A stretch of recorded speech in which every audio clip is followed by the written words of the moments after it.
How's it going, everyone? My name is Michael SK, and welcome back to Higurashi When They Cry, Chapter 8. I think I hit my microphone a few times as I was trying to get set up. That aside, in the last episode, we got everything rolling, and I wasn't smacking my microphone. We got to learn a little bit about Takano's past. Very quickly, we learned about her, I guess, obsession or want to become a god, and it's really just to be remembered. It's really just that.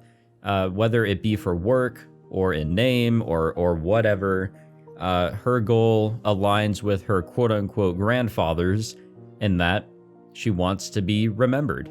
And that being remembered is the same as ascending to being a god. And then we saw how her life was when she was living at an orphanage before she came across her quote-unquote grandfather, or at least I'm assuming that is before. Her parents died in a lovely freak accident, or at least I think it was a freak accident, and that got her stuck in a terrible, terrible orphanage. It's as bad as you can really imagine it to be. Maybe not the absolute worst, but definitely nowhere near good. That is for certain. But we shouldn't be spending all this time trying to compare how bad an orphanage could be.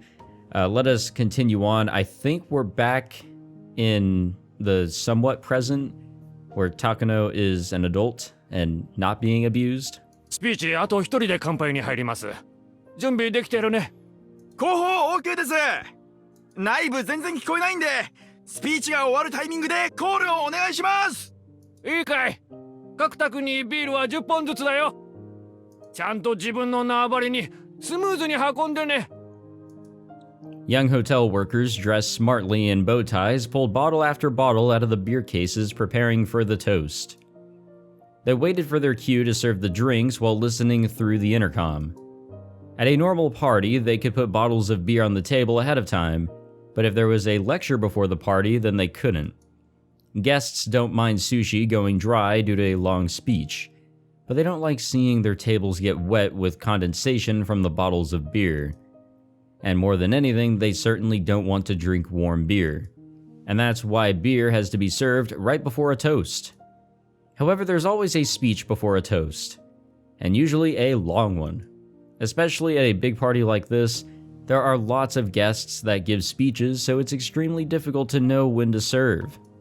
For that reason, the bottles end up sitting outside of the banquet room, and people end up drinking warm beer anyway. There were several dozen tables with white tablecloths on them in the banquet room. Approximately 8 people were sitting at each table, so there were at least a few hundred people in the room. The banquet room was filled with excitement. There were many plates with many different kinds of food on each table. A sushi platter, a sashimi platter, a fruit platter. Also along the wall there were cooks ready to serve fresh sashimi. All the guests appeared to be well-mannered gentlemen and were clearly notable people in various fields. The huge and beautiful chandelier above them clearly indicated that this room held a status good enough for these famous people. An elderly gentleman was giving a lengthy speech on the stage before making a toast. Usually people don't like such long speeches, especially if it's before a toast, but the guests occasionally shouted, "Yes, yes!" and sometimes gave him loud applause, filling the room with their fervor. Well, maybe fervor was a pleasant way to put it. It was probably more accurate to say their excitement was bizarre. Which country would actually teach people not to show respect towards their own flag? There are no others. It's happening only in Japan. That's right, that's right. これからはお国のためよりも個人の才能を伸ばす時代。バカ言っちゃいけない。いいですか。彼らが今勉学に励み、夢や進路を自由に選択できるのは先人たちが切り開いた道場があってこその権利。To know ourselves, to know our culture, to understand our history and our country itself. Those are the things that make you realize that you are a Japanese citizen, that make you understand the part you play as a citizen of this country. And the feeling you get from that is love towards your own country. However, those anti-Japan teachers are proclaiming that it's militaristic brainwashing. Those stupid claims are wrong. What are those people doing anyway? They're teaching our children to hate being Japanese. They're the ones brainwashing them with this self-destructive education. They are teaching our children that Japan, that Japan should be ashamed of itself, and they should be ashamed of being Japanese. Forget who you are and deny the country. That's what they're teaching them. These innocent children listen and believe such nonsense. Of course they do. They go to school to learn things, right?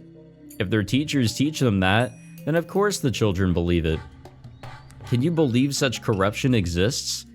We must do something about this country's education no matter what it takes. The sound of applause filled the banquet room. All the gentlemen agreed and expressed that they felt the same way by cheering him on. After that, a gentleman wearing a cloth sash approached the stage. The hall welcomed him onto the stage with another round of thunderous applause. A rousing theme from a popular drama series played as he took the stage, but it was entirely unnecessary before the overwhelming applause. The man's sash carried his name written in large letters, along with the name of the prefecture he was running for office in. Let me introduce you to Patriot, this man-kun. This man has served the former governor as his right-hand man as director of the office of the governor for many years, supporting the prefecture's government for a long time.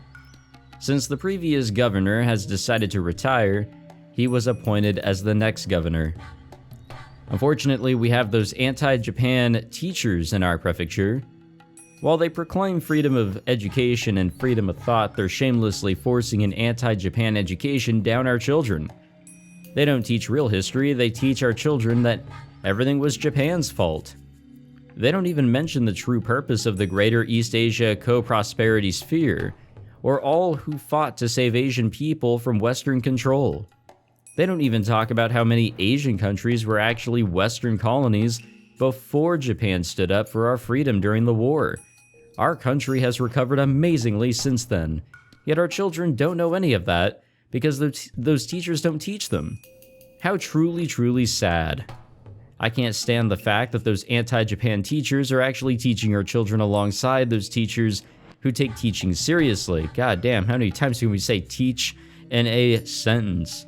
They are insulting our educational institutions. I will become a governor and get rid of those teachers. I will straighten out our education system and make sure our children will grow up to be decent, young people who can carry on Japan's future. This man-kun, announces his candidacy for the next year's prefectural governorship. We appreciate your support for him. I promise I will straighten out Japan's education system. Thank you for your support. Again, the banquet room filled with applause.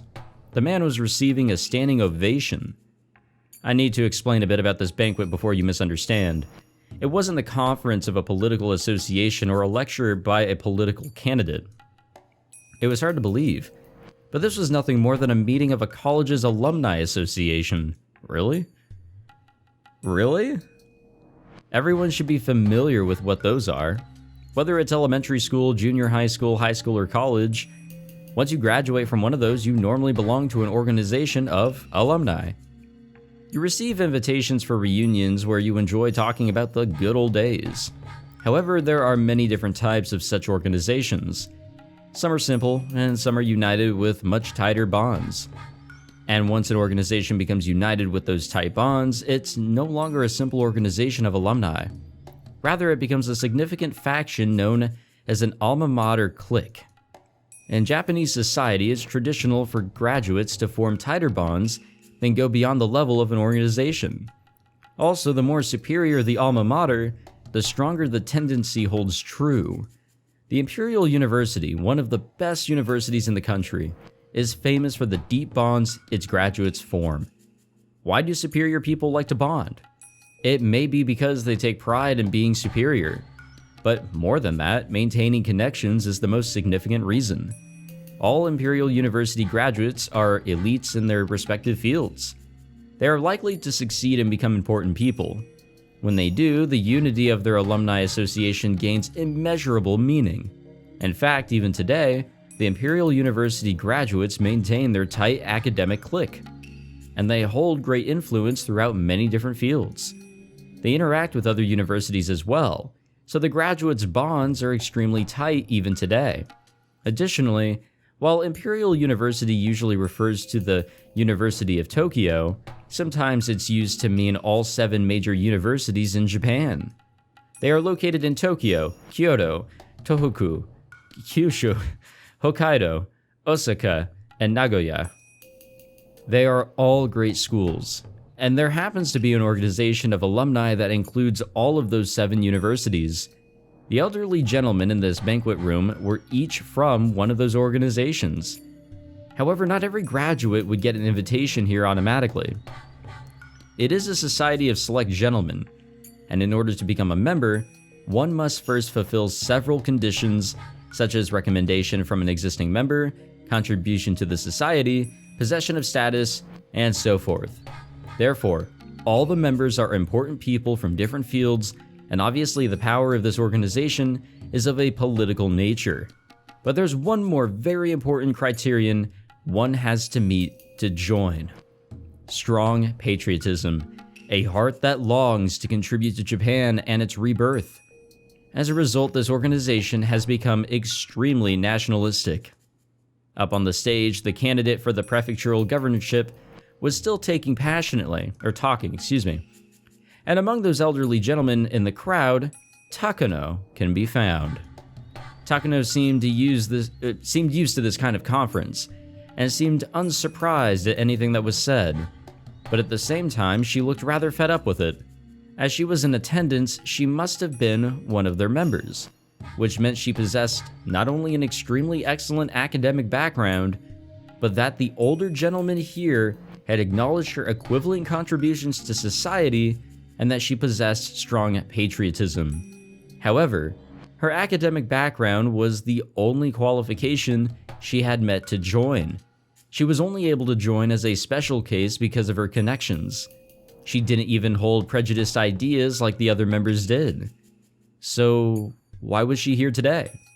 Probably because of the same reason as the man giving a speech up on stage. The man on the stage didn't actually have prejudiced ideas, much like Takano. He only prepared a speech that he knew the guests would like. Ah, a true politician. Politicians only want votes.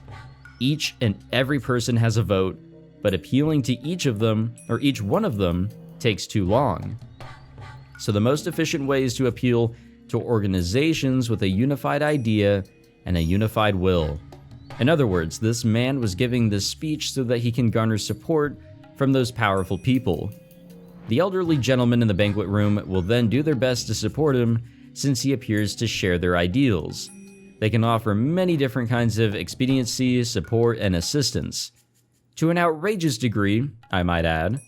If the day's event continued in the same way, the organization would likely decide to officially support him.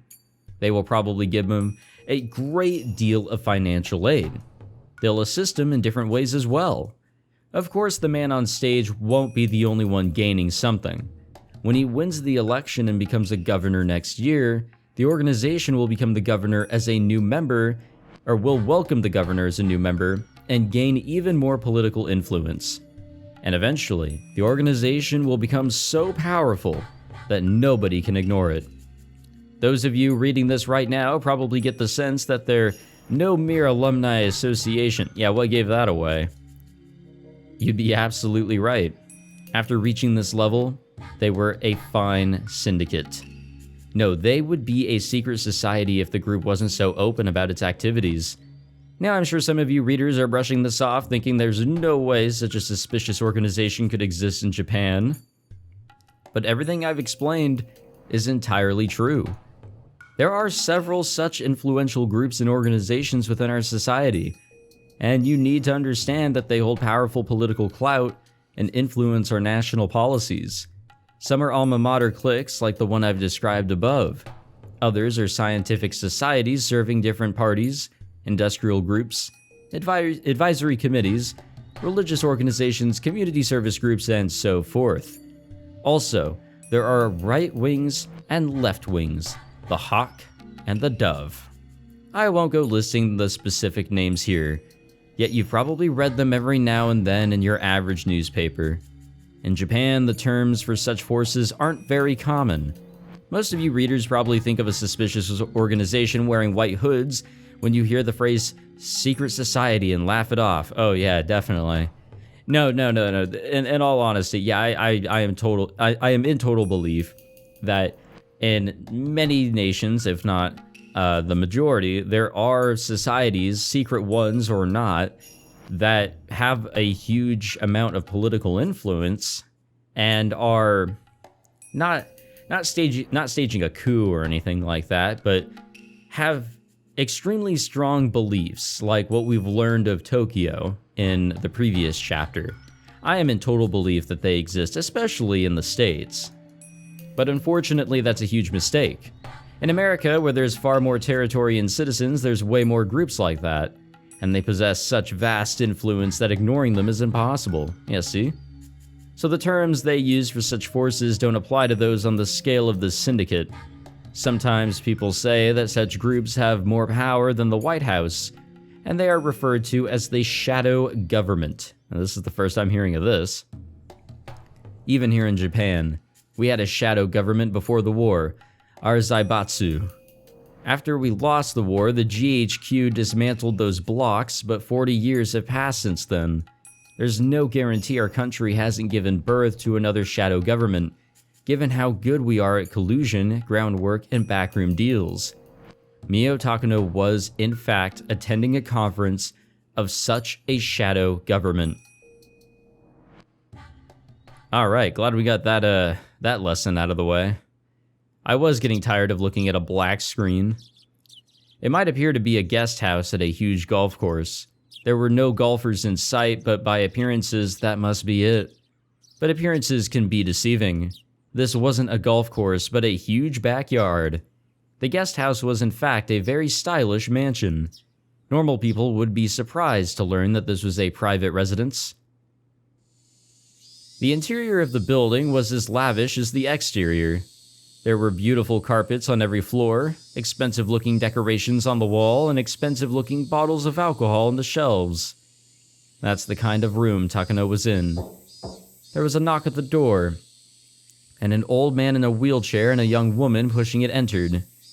As Takano stood up to bow, the old man stopped her by raising his right hand. 畳んでも久しぶりだの。いつでも遊びに来なさいと言っとるのに。そのお言葉だけで光栄ですわ、小泉先生。 Oh my god. I am so glad people are talking. I was really about to lose my shit. The old man sat down on the sofa with assistance from the woman. He was very old, his face was covered in wrinkles, and he could hardly do anything on his own. Even so, he still held a great deal of power and influence. 相変わらずお盛んですわね。首筋、口紅がついておりますわよ。ほ、それ本当かね。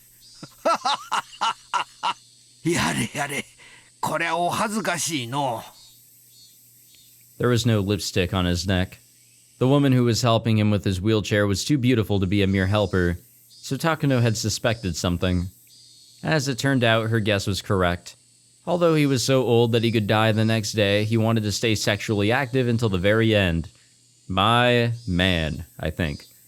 Even the Grim Reaper would think that's just absurd. ミオちゃんもいつの間にかすっかり美人さんに成長したの。いつまでも小さいと思っとったらいつの間にの。ご冗談を。本当にそう思われていたら、私のお尻を撫でようなんてなさいませんわ。おい先短い年寄りに触らせても減るもんではないに。私よりももっと柔らかいお尻を散々撫でておいでのくせに。Well, this conversation is weird. Takano and the old man enjoyed a tasteless conversation. They had clearly known each other for a long time and were very close. The young woman came back to serve tea.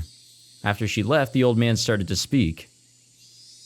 しかし、ミオちゃんは本当に立派な子だの。高野くんもこれほど立派に育ってくれて、きっと。そうであればいいの my で bad. すが。Sorry about that, old man. 祖父の偉業には私など足元にも及びません。高野くんもいろいろと運がなかった。時代にも恵まれんかった。もし何もない時代に研究をしておったなら、あんたに引き継がせることもなく、見事研究を完成させておっただろうの。ですが、そういう時代だったからこそ、皮肉にも祖父はHinamizawa症候群の存在に気づくことができました。The world today is in the nuclear era, with America and the Soviet Union glaring at each other over mounds of nuclear stockpiles. It takes nukes to have authority as a major power. Yet we've forever abandoned our nukes thanks to our 3 anti-nuclear principles. In this age, we are now a nation without nukes. How deplorable. In the middle of the 20th century, despite rising tensions between East and West, there was a temporary peace known as the Cold War, brought by a balance of nuclear weapons pointed at one another. Permanent memberships of the United Nations were monopolized by nations with nuclear arms. They secured their predominance with nuclear weapons, bound the world with nuclear non-proliferation treaties, and totally banning non-nuclear nations from the world stage. For Japan to become a nation that can compete with the world, it must develop nuclear arms or something as powerful. And that's what people believed, at least. Realistically, Japan will never arm itself with nuclear weapons. I know. The citizens wouldn't accept it.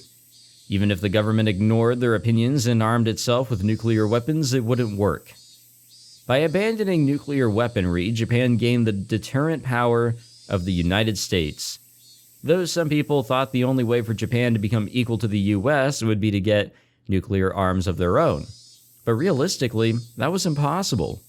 Even if Japan armed itself with nuclear weapons, that wouldn't automatically let Japan join the great powers. Takano and the old man discussed the balance of nuclear power in the world. Eventually, the sound of the cuckoo clock reminded them to return to the main subject at hand. The old man pointed to the attaché case that had been sitting next to Takano. Takano nodded once, opened it up, and removed the contents. There were brand new bills packed in it. How much was actually in there? A bundle of brand new million-yen bills is 1 centimeter, so there must have been at least enough to make up 8 digits. There were also 2 more attaché cases by her side. However, neither Takano nor the old man were surprised at all. Takano closed the attaché case and bowed. ありがとうございます、先生。このご恩は忘れません。金は人生の長い若者が持つべきだの。年寄りがあの世まで持っていくもんじゃない。金はあるだけものを言うが、現金はさらにものを言う。大事に使いなさい。もちろんですわ。祖父の夢を実現するためだけに使います。高野くんが羨ましいの。良いお孫さんを持たれた。きっとあの世であんたを自慢しているだろうの。まだ自慢されるようなことは何もしていません。祖父の研究を完成させた時初めて、私は祖父に褒めてもらえる資格が得られるのだと思います。本当に羨ましい。うちのせがれたちは全然ダメだ。金儲けのことしか頭にない。金は儲けてからが大切なんだ。その儲けた金でお国のために何を貢献できるかが大切なんだ。それこそが今日まで自分を育んでくれたお国へのご恩返しっちゅうもんなんだがの。あら、たくさんの恋人たちに気前よくおごるのもお国へのご恩返しなんですの。もちろんだとも。あいつらが買い物をすれば金は巡ってお国に戻る。金は天下の回り物だ。However, those lovers would probably end up buying some foreign goods. Things probably didn't or don't work quite the way this old man thinks they do. Takano chuckled to herself. だが、女どもにばらまく金とミオちゃんに託す金は意味が全く違う。存じております。ミオちゃんは今日までよく頑張ってきた。礼を尽くし、大勢の人たちの信用と支持を取り付けた。今だから話すが、春山くんも望月くんも最初は君のことを若すぎると批判的だったんだがね。だから私もみおちゃんのその努力を認めてその金を託すんだ。はい。そしてな、その金を私が託す。私がみおちゃんを高野くんの研究の正式な後継者だと認めたということなんだ。ありがとうございます。私ごとき若輩に委ねてくださったことに深く感謝いたします。いやいや、これは高野くんと君の研究だ。彼もみおちゃん以外が引き継ぐことを望まなかっただろうの。だからみおちゃんがここまで上り詰めたおかげで他の年寄りたちをより説得しやすかったわけだ。祖父の完成できなかった研究を私が完成させることだけが私ができる祖父への唯一の恩返しですから、そのために求められる努力ならばいといません。Takano smiled as she remembered everything she had to go through to get to this point. It went without saying, but the old men around Takano saw her as someone from their grandchildren's generation, or maybe even younger. Just how much trouble did Takano have to endure in order to gain the trust of those with such a large generation gap? It was hard to describe to those who couldn't even imagine her trouble.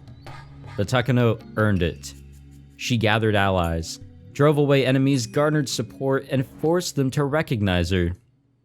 She spent a long time establishing trust and rising to a status that the old men would welcome. Which was all the more reason this meeting was a reward for her many days of hardship. Now that she officially had a powerful influence backing her, she could spread her wings and see the completion of her grandfather's unfinished research. さて、高野くんの研究を正式に引き継ぐことになったなら、みおちゃんにも話しておかなきゃならんことがある。何でしょう。伺います。The old man paused and pulled an expensive cigarette from the cigarette holder on the table. Takano lit it up for him. She didn't smoke herself, but knowing that the old man did, she kept a lighter in her pocket. The constant build-up of little gestures like that were how she gained the trust she held today. Takano-kun noticed the Hinamizawa syndrome and Manchuria and not Japan. Yes, according to my grandfather's journal around 1940, he learned that many soldiers sent from Hinamizawa to the Kwangtung army expressed terminal symptoms, which led him to surmise that an unknown infectious parasite dwelled in Hinamizawa. Under the harsh conditions of war, people sometimes lost their mind. In those conditions, those who were sent to a far-off battlefield from Hinamizawa spent their days under duress, and occasionally they exhibited terminal symptoms, hallucinated, and caused twisted incidents. Yet that all occurred in the extensive chaos of the battlefield. Every incident was handled separately, and no one suspected that there was an underlying cause. 当時高野くんは軍医少佐として海外に派兵されていて、現地の貿易研究所で各種伝染病の予防対策について研究していた。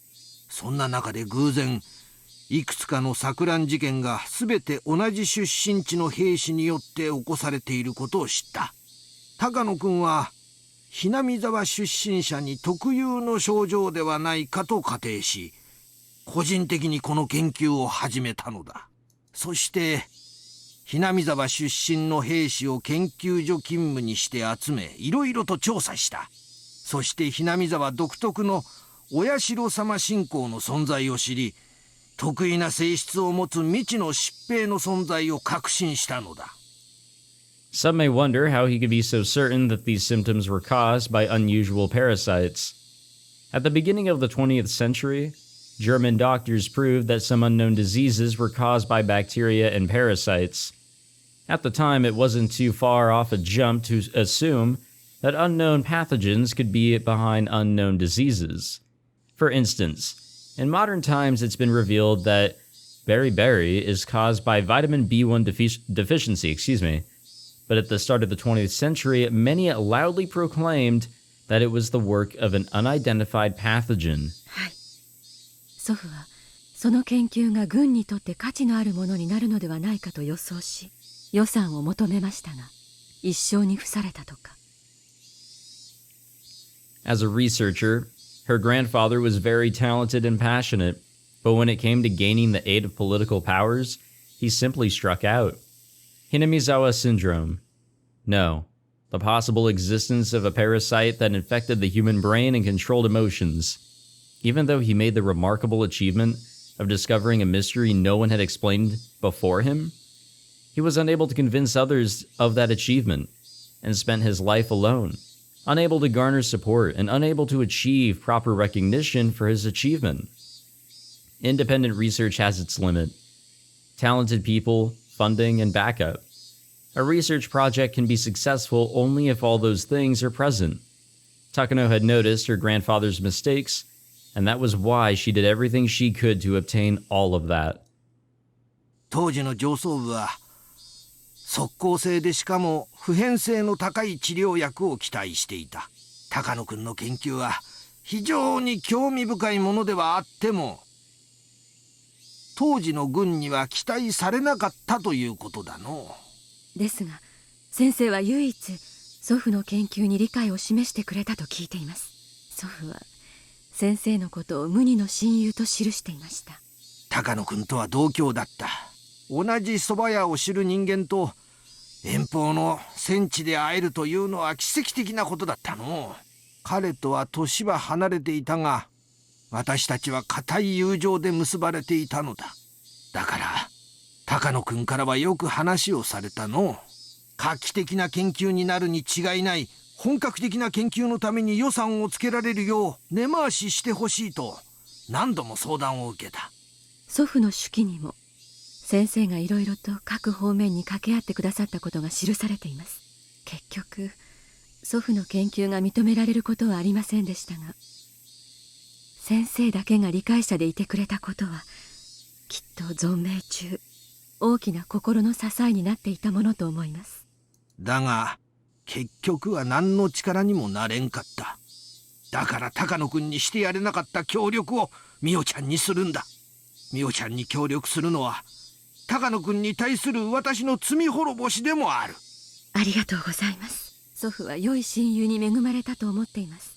軍上層部に先生のように理解を示してくれる方が少しでもいてくれたなら、祖父の人生はもっと違ったものになっていたかもしれないと思うと、とても悔しく思います。The old man closed his eyes and paused for a moment. Shortly after that, he looked into the distance and spoke. 実はな、真実はそうではない。Huh? 上層部は高野君の発見に少なからず関心を持っていたのだ。え？それは初耳です。でもそれならなぜ祖父の研究を認めなかったのですか？ある事情により高野君にhinamizawa症候群を研究させたくない都合ができたのだ。その理由は私と一部の高級将校しか知らん。私を除き全員が他界した今、高野君の後を継ぐ美代ちゃんには話しておこうと思う。研究させたくない都合とは何ですかTakano had believed until this day that her grandfather's research was ridiculed by everyone, which was the reason why it had never gained any recognition. Her grandfather had asked the military for funding so he can uncover the secret of Hinamizawa syndrome during the war. But just like the old man had said earlier, the military wanted an instant-acting weapon.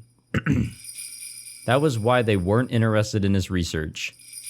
That's what she had believed. But as it turned out, the military had actually shown an interest after all. Before I go on, I need to explain about the Kwantung Army and Manchuria at the time. While the Kwantung Army was stationed in Manchuria, opinions were divided on whether to advance our forces north or south. At the time, Japan had troops in Manchuria, but opinions were divided on advancing north to deter the Soviet Union, or advancing south to expand our territory and secure resources. With the Soviet Union and its predecessor Russia being a landlocked, frozen nation, they had long yearned for an ice-free port that wouldn't freeze over in the winter. They had made numerous attempts to expand their territory southward too. Those expansionist policies were said to be a cause of the Russo-Japanese War. In the history books, it said that Japan won the Russo-Japanese War, but it was actually a draw, ending in peace, signed at the Treaty of Portsmouth. Both sides had simply set aside their spears after mutually exhausting their forces. It wasn't like Russia capitulated? Let's go with that, and offered a complete surrender. I don't know what that is. As a result, the perception of the Russian threat continued to smolder. Later, the Russian Empire was overthrown by a revolution, but Japan was unable to shake the threat that the new Soviet Union would advance south. According to the history books, Japan went south. They signed the Soviet-Japanese Neutrality Pact and abandoned the northern advance. As a result, when the Great Patriotic War began, the Soviet Union was able to respond to pressure on their German front by pouring in their eastern forces. Though the Germans had managed to lay siege to Moscow, the Soviets launched a massive counteroffensive that reversed the tides of war. Even with the Soviet-Japanese Neutrality Pact, the Soviets couldn't tell if Japan would attack them at some point. Because of that threat, the Soviets had to leave some forces in the Far East, and they weren't able to devote enough troops to the German front.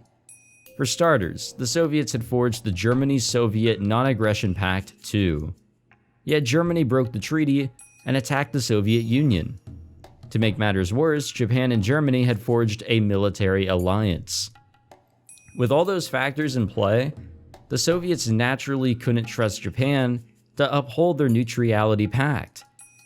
Ironically, the Soviet Union was the one who broke the pact, but I won't go into that now. No, go for it. Exactly. Hitler signed the tripartite pact because he expected Japan to keep the Soviets' other front in check. But ultimately, Japan abandoned the North. With the superior German offensive, many supported the idea of waiting and watching it play out. They believed that even if we did advance north, it would be after Germany conquered Moscow. However, that plan was exposed to Sorge, and the Soviets transferred their heavy tanks from their Far East border to the German front. They secured Germany's defeat at Moscow, and the Germans began seeing a string of defeats starting with the Battle of Kursk. It was a turning point in history, huh? During the Cold War, the Soviet Union was recognized as a global power, but at least in 1940, the Kwantung Army didn't think it was a particular threat. Japan had earned a victory with the Russo-Japanese War, and they took the new Soviet Union government lightly, assuming it wouldn't be stable after overthrowing the Russian Empire. That underestimation was corrected after the Nomonhan incident in 1941. After several fierce, short-term battles with the Soviet Union's advance, mechanized corps that led to great losses, the Kwantung Army realized they shouldn't fight the Soviets, and that inclined Japan toward the Soviet-Japanese Neutrality Pact. But at the very least, up until the Nomonhan incident, the Kwantung Army was strongly conscious of the Soviets and divided on advancing north or south. Thanks to that, there were also voices advising caution, suggesting we avoid all-out war with China, in order to shore up our forces against the Soviets. But the Sino, is it Sino? Or Shino? No, there's no H. The Sino-Japanese War broke out after the Marco Polo Bridge incident, right? July 1937. The Japanese and Chinese armies were staring at each other across the Lugao Bridge in Beijing. It was the middle of the night on July 7th. The Chinese army fired on the Japanese army in training and they engaged in combat. This triggered the long Sino-Japanese War. Yes, according to historical records, that incident triggered the Sino-Japanese War, but, with opinions divided over advancing north or south, the army was equally divided over a full-scale confrontation with China. No, in fact, we even received orders from General Staff Headquarters to resolve the matter quietly, before the incident grew much bigger. So those supporting the northern advance wanted to settle the Battle of Lugao Bridge quietly, insisting that conflict with China was pointless in light of their anti-Soviet strategy. However, those on the mainland supporting the southern advance used this incident as cause to dispatch more troops to China. They enacted hard policies against China, and thus the Marco Polo Bridge incident became the trigger for Japan and China to enter all-out war. After that, in their bitter struggles in the Nomonhan incident, goddamn, Japan greatly revised their Soviet strategy. They signed the Soviet-Japanese Neutrality Pact and secured the route for their southern advance. The Sino-Japanese War got worse and worse. If the Marco Polo Bridge incident hadn't happened, it's possible that history would have gone very differently. Maybe we would have ended up in a war without them anyway, or with them anyway. However, if the South faction didn't get that chance, the military authorities would have kept restraining the Soviet Union, and the Soviets would have to divide their forces between East and West. And maybe Germany could have invaded Moscow. Then Japan could have gone to Siberia.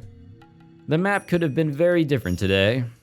Germany wouldn't necessarily have won the war if it had succeeded in taking Moscow. England was keeping its strength on the other side of Dover Strait, and after all, the United States was poised to enter the conflict. Besides, Napoleon once occupied Moscow, but in the end, he couldn't beat their winter and had to withdraw. It is one of those ifs, huh? The Axis might have won the war. Yes, it's possible that the gunshot from the Marco Polo Bridge incident changed the tide of history. Both sides had different opinions of who fired the shot, right? According to the Japanese side, a Chinese soldier fired a shot at the Japanese soldier who got too close to the Chinese camp. However, the Chinese side claimed the shot was a conspiracy invented by the Japanese military. But the shot was fired. Even though nobody knew who actually pulled the trigger, it sparked the Sino-Japanese War. Yes, that's what the history books say. But Koizumi-sensei, what does that have to do with my grandfather? In the Marco Polo Bridge incident, a shot was fired at a unit that was training in the middle of the night. Everyone was summoned for a roll call. They were missing one soldier. This soldier came back later, and it was said that he was sent as a messenger and got too close to the Chinese camp. By the way, did you know that the soldier was from Hinamizawa? Huh? Really? When Takano-kun was talking about Hinamizawa syndrome, he said that soldiers from Hinamizawa could suddenly fall into a deranged state. And when we realized that the soldier from the Marco Polo Bridge incident was in fact from Hinamizawa, then what about the first shot fired? I don't know the truth, but I think it's possible that a soldier within the terminal stage of Hinamizawa syndrome fired the shot. That soldier was killed in the incident. Since there was no record of it, nobody knows exactly how he died. The Japanese side claimed that the Chinese army had fired at them, and negotiated with that in mind. Just a scant few days after the incident, Japan demanded an apology from the Chinese, and as a show of force dispatched 3 divisions of reinforcements. The Chinese side was of course opposed to that. The situation escalated at once. If research into Hinamizawa syndrome continued, the higher-ups thought it would negatively influence the Japanese army's claims. So in order to avoid the risk of traversing that political gray zone, they rejected Takano-kun's research. そのため、この時代になってもなお、祖父の研究が顧みられることがなかったと。そうだ。The war is over now, but there are still some conflicts there regarding historical recognition. 高野君にその気はなくとも、ひなみざわ症候群の研究が公になれば、社会的な影響が強すぎて、一般大衆に不要の混乱と疑念を与えることにもなりかねない。そう危惧した重鎮たちが、今日に至るまで高野君の研究を黙殺するよう、私も高野君に協力しないよう、長く釘を刺されておった。Takano tried to remain calm, but she couldn't stop herself from grimacing. She had just found out the real reason why her grandfather's research had been ignored. It was because of secret maneuvers by political masterminds. If those masterminds feared it so much, ironically that meant they acknowledged the importance of his research. Takano was saddened and frustrated to no end by her grandfather's lonely life. だがそういう連中は高いし、もう当時を知る者は私しかおらん。もし今、まだ高野くんが生きていたなら、私はそれを誤って全面的な協力を申し出るつもりだった。だが、彼はもういない。だから私はミオちゃんに謝り、高野くんにするはずだった協力を君にしようと思っているのだ。よろしいのですか？私がHinamizawa症候群の研究をすることで蒸し返しになるということはありませんか？もう当時とは時代が違う。それにHinamizawa症候群の研究には単なる風土病では済まされないものが潜んでおる。研究によっては医学の名前がつくあらゆる学会がひっくり返るような大発見になるかもしれん。当時とはもう風向きが変わったということですわね。そうだ。不幸にも高野くんは風向きが変わるまで存命することができなかった。だが幸いミオちゃんという後継者に研究を託せた。だから私はこの命ある限りミオちゃんの研究を最大限応援する。私は高野くんに協力を約束したのに、さまざまなしがらみから力になれず彼を失望させた。その償いを命ある限りしていこうと思っている。それが高野くんが無二の親友と呼んでくれた私のこの世に残された最後の仕事だと思っとる。先生、本当にありがとうございます。いや、いい。私も死ぬ前に洗いざらいを話せてすっきりした。とにかく私の目が黒いうちはミオちゃんの研究に一切の不自由はさせん。何かあったらいつでも頼りなさい。助力は惜しまないからの。Takano couldn't even imagine what kind of bond this old man and her grandfather had between them. But thanks to that bond, Takano was able to gain a powerful supporter. Tears welled up in Takano's eyes as she gave him an emotional look, but in her mind she was practically dancing at the promise of the old man's full support. The old man and Takano both bowed at the same time to show each other their appreciation. Once that was done, the old man became a little more serious. After that far too lengthy preamble, he finally said what he really wanted to tell her. そういうことだ。 Okay, before we get into any more of that, we're going to call it for this episode, because goddamn, that was a lot of talking. And man, that just kills my throat now. Honestly, back in the day, I used to be always talking for visual novels, because the ones I was playing didn't have voice acting. How I did things back then, I have no idea. But yeah, this is actually a little interesting. A little warning to all of you guys. I sucked at world history, I really did. And I don't remember too much when I took History of East Asia, which, by the way, that was a really fun elective to take in college. But yeah, I don't remember too much. If anything, it was pretty interesting learning a little bit more about the perspective of Japan, or from Japan's perspective during World War II, because in American history, you know, we don't really see that side. We just really see them as, oh, they attacked us for this and that reason. All right, time to bomb them. And that was that.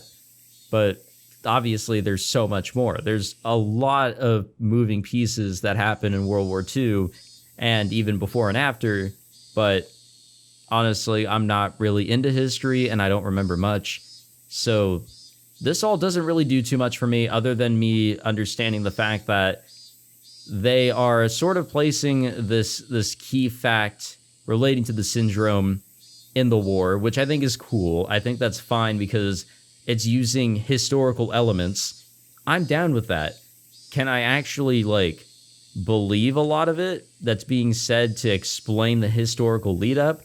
No, because I don't know if any of that is real, but I'm going to pretend that I can believe it and roll with it because, again, not really into history and I don't know anything. So it's honestly whatever. Next time we'll continue our conversation with this old man and see wherever this game takes us. I adjusted the volumes a little bit because the sound mixing in this one is a little different, but I think I have it about to where I had the previous chapters, so I think we're back on it. I could be wrong. I could be very wrong, but we'll just we'll play it by ear. Thank you all for watching this episode. I hope you all enjoyed. I'm tired. I don't know if you guys are too, even so these come out in the mornings, but regardless, if you enjoyed, be sure to leave a like, subscribe, all that fancy jazz, and I will see you guys in the next one. Take it easy.